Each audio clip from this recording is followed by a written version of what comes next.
The last time I spoke to my mom, she was sitting at the end of my bed folding my laundry like she used to. And when I said, "You don't have to do that anymore," she just said, "I know. I just want a while I still can." I didn't know she meant it literally. I'm not proud of how I let things go in my life. I messed up a lot. But if there's one moment that haunts me, one that plays over and over in my head like it's burned into me, it's that night. That night when she folded my damn laundry like I was still her little boy. My name's Alan. I'm almost 40. Grew up in Meadville, Pennsylvania. Small place. People there don't talk much unless it's about someone else's business. I left when I was 18, chasing something I couldn't name. I thought leaving would make me a man. But all it did was make me a stranger to my own mother. Mom, Janice, was the kind of woman who worked herself to the bone and never once asked for anything in return. She worked the register at the local grocery during the day and cleaned offices at night. Even on her worst days, she'd come home, kick off her shoes, and start folding laundry or scrubbing floors like it was nothing. She never dated after Dad left. He walked out one night when I was 9. No warning. No goodbye. Just didn't come home from work. Kyle, my older brother, was already kind of a grown-up in his head back then. He took on the role of the man of the house and Mom leaned on him hard. Meanwhile, I just got quieter. Kyle went on to do everything right. Got a job at a bank in Erie. Married a local girl, had 2 daughters, paid off his house by 35. I was the one who flopped.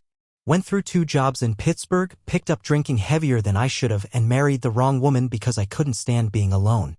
That ended bad. Found out my wife was sleeping with my partner. The guy I started a heating and cooling business with. Took half of everything I had. She didn't even try to hide it. Just told me she wasn't in love with me anymore and walked out. I was 36 and back to square one. I moved into my buddy Joe's basement after that. Slept on a blow-up mattress that deflated every night and woke up with back pain and beer cans around me. Mom called every couple weeks, asked if I was okay. I always said yes. I wasn't. Finally, she said, "You come home or I'm coming to get you." I laughed. She wasn't joking. So I moved back to Meadville. I hadn't been home in over a decade. The house hadn't changed much, same creaky floors, same smell of lemon cleaner. She had dinner ready that first night like it was normal, like I hadn't disappeared for 10 years. I was 37, jobless, bitter, and crashing in my childhood bedroom. And she didn't make me feel like a failure. She never once said, "I told you so." Just let me be there, quietly, like she knew I needed it. I got a job doing roofing with a guy I used to know from school. It was hard work, but it paid cash, and for once I didn't feel like a loser. I started fixing up the house on weekends. Mom was getting older, couldn't lift as much, moved slower. But she still woke up early, made coffee, folded clothes, cooked dinner. Every damn day. Then came October. It was a Thursday. Long day on the roof, cold wind cutting through me all afternoon. I came home dirty and tired. She was already in her nightgown, watching TV in the living room. "Dinner's on the stove," she said without looking at me. It was chicken pot pie. Homemade crust. Just like when I was a kid. After I ate, I went in my room to crash. The door was open. She was sitting at the foot of my bed, folding my clothes. My t-shirts. My socks. My underwear. I was annoyed at first, like I was being babed. "Ma," I said, "you don't have to do that anymore." She smiled without looking at me and said, "I know. I just want a while I still can." It didn't hit me then. I just nodded and got into bed. She kissed my forehead, said, "Good night, baby," and walked out. That was the last time I saw her alive. The next morning started out normal. I woke up to the smell of coffee, like always. But when I walked into the kitchen, it was empty. No coffee brewing. No plates out. No sound from the TV in the living room. I called out, "Ma." No answer. Her bedroom door was open. The bed was made. I checked the bathroom. Empty. Her coat was gone, but her phone was still on the kitchen counter. That was strange. My mom didn't go anywhere without her phone. She used it for everything: calls, recipes, even dumb cat videos she'd send me late at night. I waited an hour, thinking maybe she went for a walk. But her sneakers were still by the door. Only thing missing were her old black loafers. The ones she used to wear to work. Even though she hadn't worked in almost a year. Around noon, I started calling around. Kyle hadn't heard from her. Neither had Aunt Deb or her neighbor Rita. I drove around the town, checking the grocery store, the church, even the community center. Nothing. I filed a missing person report at the station by 4 p.m. The cop on duty, Officer Sanders, knew me from high school. He acted like I was overreacting at first, said maybe she just needed some air. But something felt wrong. My mom wasn't the type to just leave. By nightfall, the worry turned into full-on panic.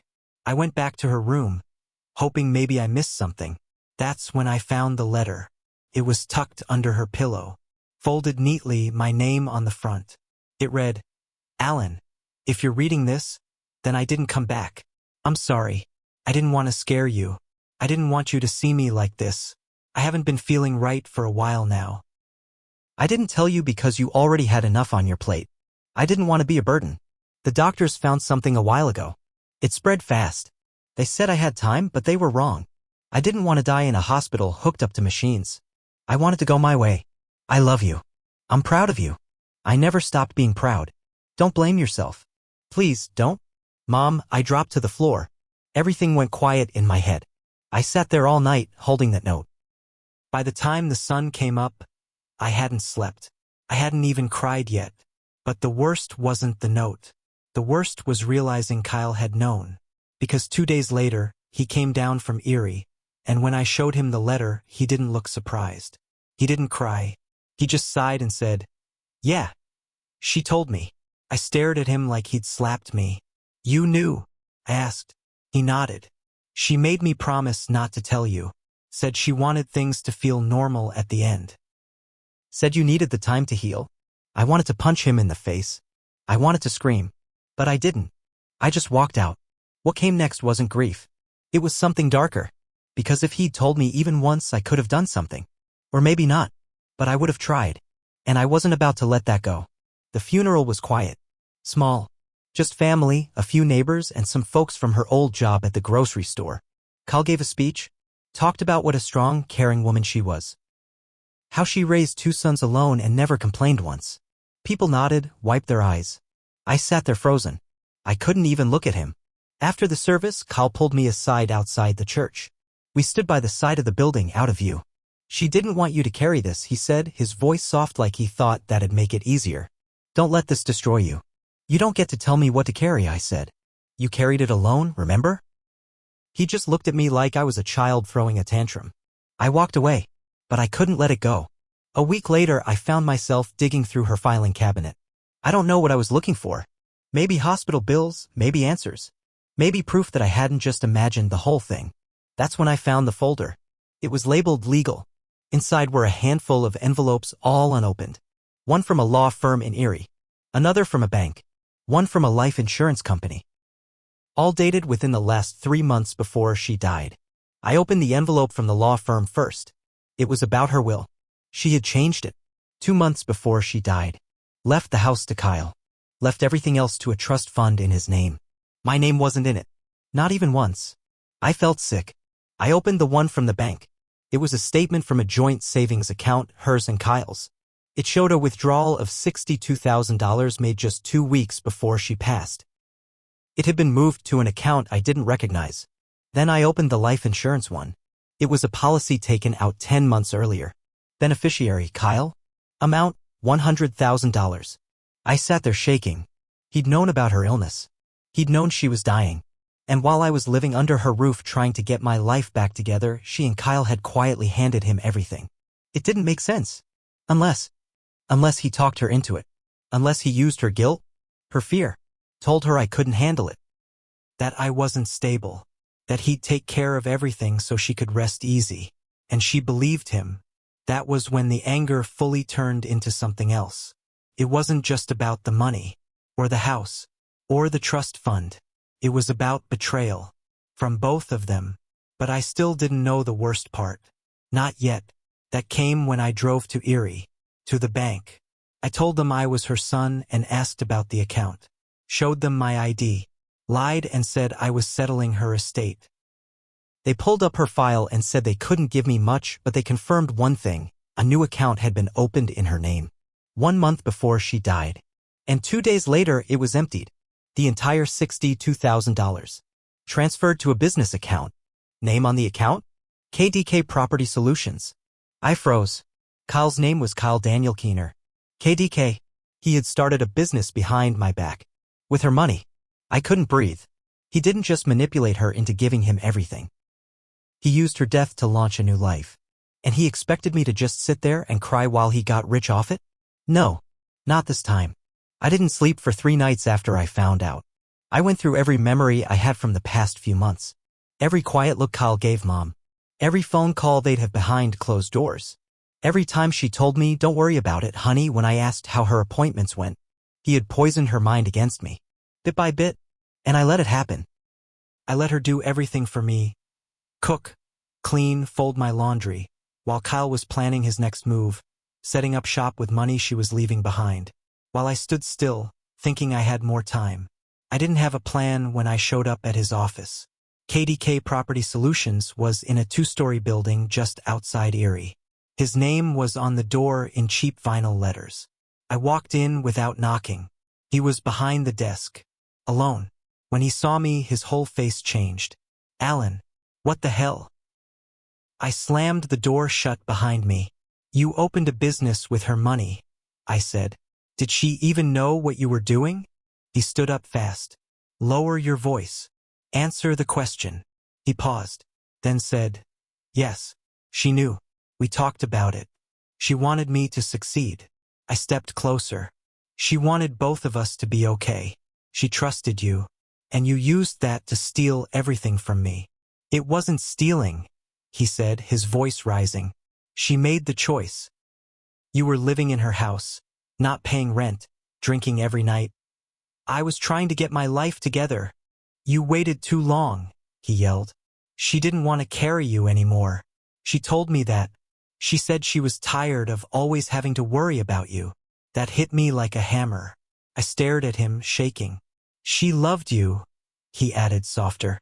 "But she knew who she could count on." I don't know what came over me. I grabbed the nearest thing on his desk, a glass paperweight, and chucked it at the wall behind him. It shattered. He didn't flinch. I walked out shaking, breath short, heart pounding like a drum in my ears. I didn't want his blood. I wanted his life to fall apart, like mine did. So I started digging. Turns out Kyle had more secrets.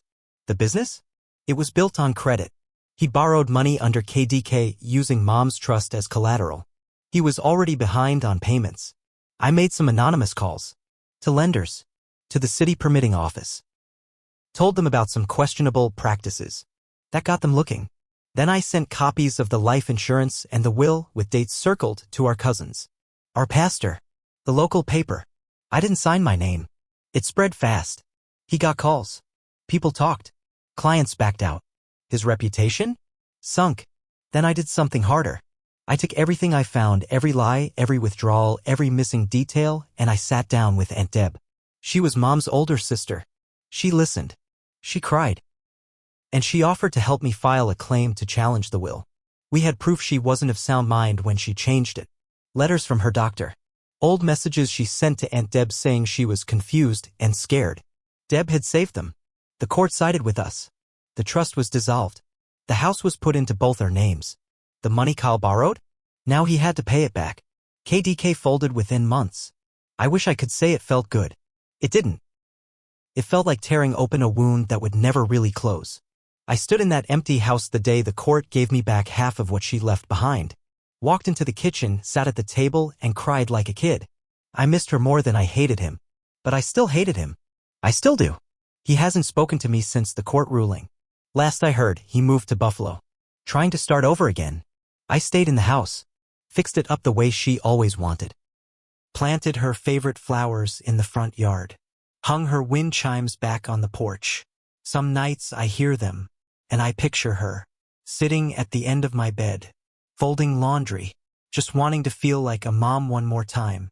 And I whisper, "I'm sorry," every night, because no matter how much he betrayed her, I failed her too.